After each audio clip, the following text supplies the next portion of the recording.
Doctor Ambedkar अमर रहे।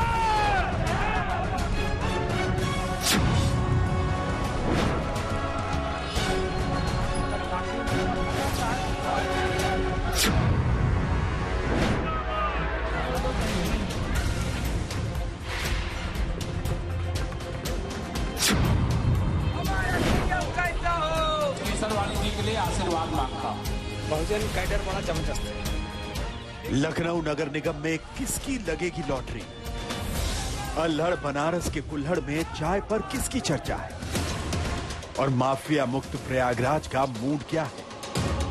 3 शहरों से देखिए मतदाताओं के मिजाज की जमीनी पड़ताल। यूपी के दिल में क्या है?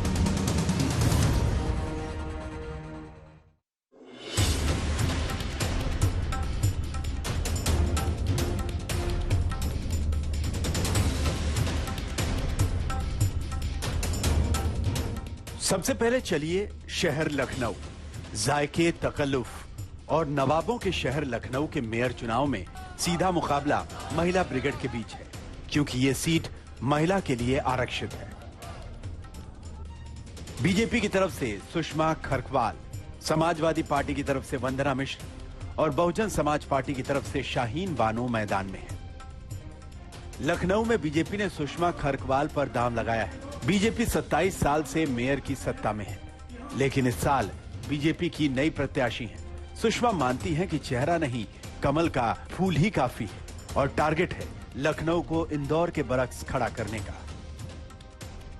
सबसे पहले तो लखनऊ स्वच्छ बनाना है, इंदौर के जैसे टॉप 3 पे लखनऊ को लाना है। बीजेपी लगातार 25 साल से सरकार में है, यहाँ चेहरे बदलते गए लेकिन सरकार हमारी रही नगर निगम में। ऐसा कुछ नहीं, पिछले मेयर ने भी बहुत कुछ अच्छा किया है, बाकी कुछ जो रह गया है उसको मैं करूंगी। और सपा बसपा से जो और प्रत्याशी हैं ये तो आते हैं, टिकट लेते हैं, लड़ते हैं, चले जाते हैं। बीजेपी ही एक ऐसी पार्टी जो कार्यकर्ता को चुनाव लड़ाती है। लखनऊ यानी बीजेपी का गढ़। 62 साल के इतिहास में लखनऊ के शहर वालों ने 19 बार अपना मेयर चुना है और गौर करने वाली बात यह है कि इसमें 13 बार बीजेपी और जनसंघ ने लखनऊ में अपना परचम लहराया है। लेकिन विरोधी दलों का आरोप है कि बीजेपी के ट्रिपल इंजन ने लखनऊ के हाल को बद से बदतर कर दिया है। ये देखिए स्मार्ट सिटी। हाँ, आप क्या पूछ रहे हैं? मैं कह रहा हूँ कि लखनऊ में आपकी चुनौती आप कह रही हैं कि प्रबल है, लेकिन बीजेपी जो मॉडल दिखाती है उसके बारे में। मॉडल देखिए ना, उसका मॉडल, इसकी तस्वीर प्लीज दिखा दीजिए। ये तस्वीर दिखा दीजिए मॉडल, वो देखिए नाली, मॉडल दिखाइए। ये मॉडल दिख रहा है, तो अगर इस मॉडल को आप मॉडल कहते हैं तो फिर नमस्कार।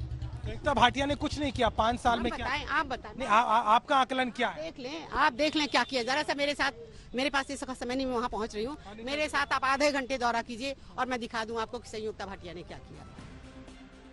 लखनऊ की लड़ाई की अहमियत ऐसे भी पता चलती है कि बीजेपी की ओर से डिप्टी सीएम से लेकर मंत्रियों तक की ताकत इसमें लगी है।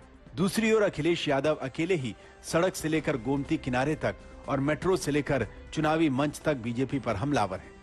लखनऊ के विकास के लिए जो समाजवादी पार्टी ने काम किया है वो दिखाई दे रहा है, इसीलिए बीजेपी मुद्दों पे बात नहीं कर रही है। आज जो लखनऊ में कूड़ा पड़ा है, लखनऊ में जो गंदी नालियां हैं, गलियां हैं, जिस तरह से जल भराव है, आप कूड़ा नहीं हटा पाए, सॉलिड वेस्ट मैनेजमेंट नहीं कर पाए, धूल धक्कड़ इतना शहरों में कि लोगों को बीमारियां हो रही हैं, पीने का पानी नहीं दे पाए हैं। तो आखिर आपने क्या सुविधाएं दी हैं? और स्मार्ट सिटी के नाम पर केवल स्मार्ट सिटी है, नाम है केवल, लेकिन उसमें जो काम होने थे वो काम नहीं किए सरकार ने। लखनऊ नगर निगम में भी बाकी निगमों की तरह सड़क सफाई, कूड़ा निपटारा, पेयजल और स्वास्थ्य जैसी बुनियादी समस्याओं पर सीधी टक्कर है और बीजेपी को भरोसा है कि वो एक बार फिर लखनऊ में अपना परचम लहराएगी। इसीलिए बीजेपी ने लखनऊ के सभी 110 वार्ड में अपने उम्मीदवार उतारे हैं, जबकि यहां दूसरे नंबर पर कांग्रेस है, जिसने 95 उम्मीदवार मैदान में उतारे हैं। समाजवादी पार्टी ने 84 उम्मीदवार और बीएसपी ने 80 प्रत्याशी उतारे हैं। शौचालयों को लेकर के भी कई सवाल उठते रहे। शौचालय निर्माण को लेके निर्माण बहुत बने हैं, बन रहे हैं। पिंक टॉयलेट बहुत लखनऊ में बहुत बने हैं। विपक्ष आरोप लगाता है। आपकी जीत के लिए खुद मुख्यमंत्री भी प्रचार कर रहे हैं और तमाम मंत्री आप प्रचार में। वरिष्ठ नेता हैं, वरिष्ठ, तो हमारे साथ मिलना जरूरी है। सबका साथ सबका विकास, माननीय रक्षा मंत्री जी का भी साथ है, सबका साथ सबका विकास। हालांकि 3 दशकों से शहर के नगर निगम में जिसकी सरकार रही हो, उसका बना रहना और आगे के काम के लिए भरोसा जगाना आसान नहीं है। वैसे बहुजन समाज पार्टी ने भी मुकाबले में एक मुस्लिम महिला को उतारा है और उसका दांव एनकाउंटर मुक्त शहर बनाने पर ज्यादा है।